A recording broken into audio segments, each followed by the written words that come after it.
Ce 15 juillet 2022, le président somalien Hassan Sheikh se rend au Kenya pour rencontrer son homologue Uhuru Kenyatta. Selon les médias locaux, l'objet de cette visite porterait entre autres sur une probable réouverture du marché kenyan du khat en Somalie, suspendu depuis 2 ans. Au cours de sa visite officielle de 2 jours, le chef d'État de la Somalie aura divers entretiens avec le président kenyan et autres autorités kenyanes.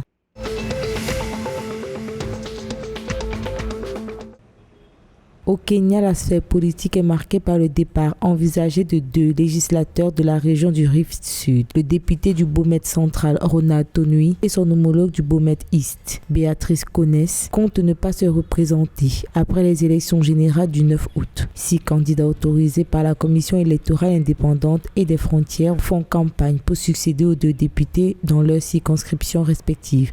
Bomet East comptant 63 640 électeurs inscrits et Bomet Central 71 409 électeurs.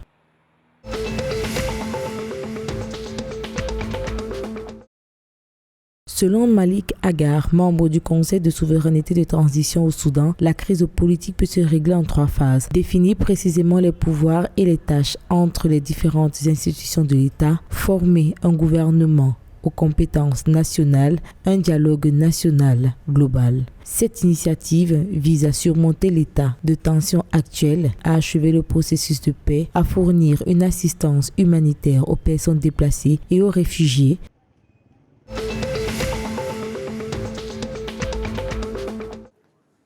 En raison des contraintes financières, le gouvernement du Soudan du Sud peine à financer la construction de la route Juba-Bar Al-Ghazal. Selon le sous-secrétaire du ministère des Routes et des Ponts, John Kenny Sassa, le défi majeur pour l'achèvement de ce chantier reste la disponibilité des ressources financières, car l'entreprise chargée du chantier n'a pas été payée depuis 2 ans, ce qui a ralenti les travaux.